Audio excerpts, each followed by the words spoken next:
All right, let's go to the Florida Panthers. Skittish.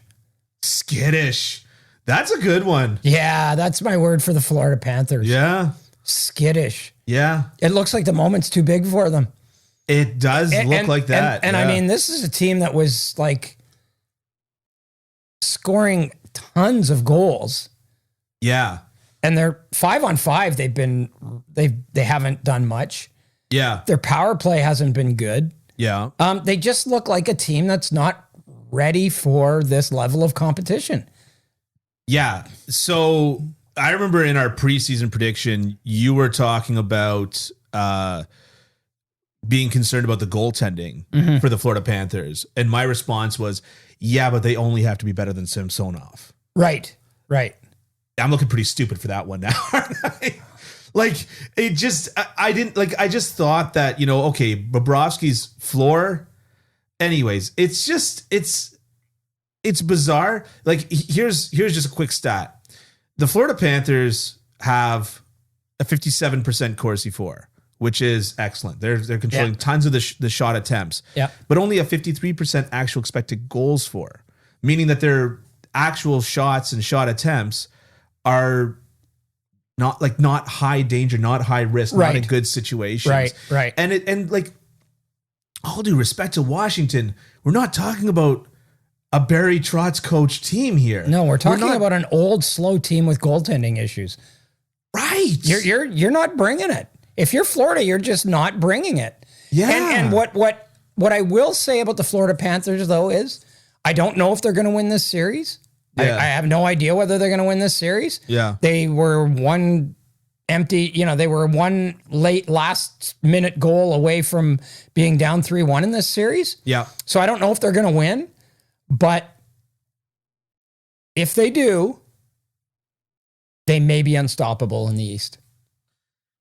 Because then you get your wake-up call. Right. Then you got your wake-up call and you go, okay, we didn't play anywhere near what we're capable of playing, the way we're capable of playing. Yeah.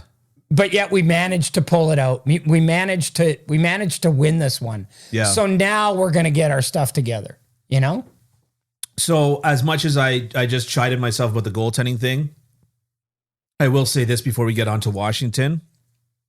I talked about how I thought that Ovi was going to be an absolute beast. He's got one goal. He's got one goal in this series. No, but I mean, like his physical play. Yeah. That was what I was more thinking about in terms of countering Florida's, big, heavy defense core. Yeah. So it's, anyways, it's been a very surprising series. I mean, here, like our playoff prediction, you gave Florida 80% to win. I gave them 75% to win. Right. This was, and I don't think that we were wrong. Like we weren't crazy. No, this was the one to me that was the biggest slam dunk. Yeah. This was the slam dunk, series. Yeah. Well, no, we both gave Colorado in the 90%. Oh yeah, right. Chance. So that was in the East. The East, this was as close to a sure thing in the East as you were going to find.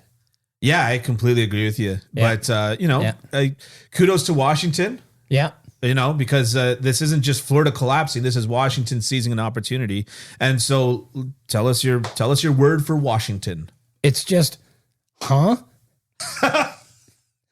How is this happening? Yeah. How is this happening? Yeah. Like, it's like you talk about the Saturday Night Live skit. There was an old one back in the 80s. The Fish-O-Matic 3000. When Michael Dukakis was running against George Bush for the presidency and got just clobbered.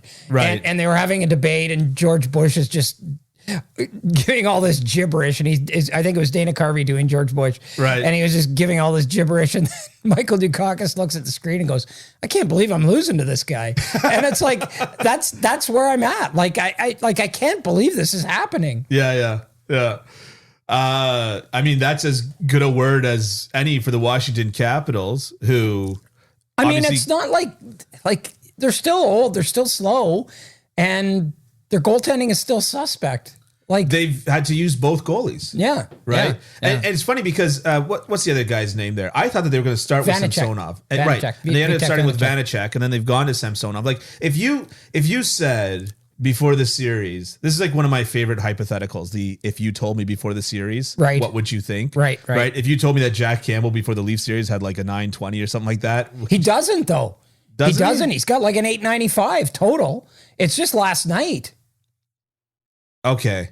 Anyways, whatever. Yeah. I'm obviously conflating something here, but but my point is that if you told me at the beginning of the series that Washington was going to be switching their goaltenders, Yeah. Then you'd say that it's because Florida's picking them apart handily and they don't know where to go. Right. But they've been fine, to be honest. Even before they went to Samsonov, it was.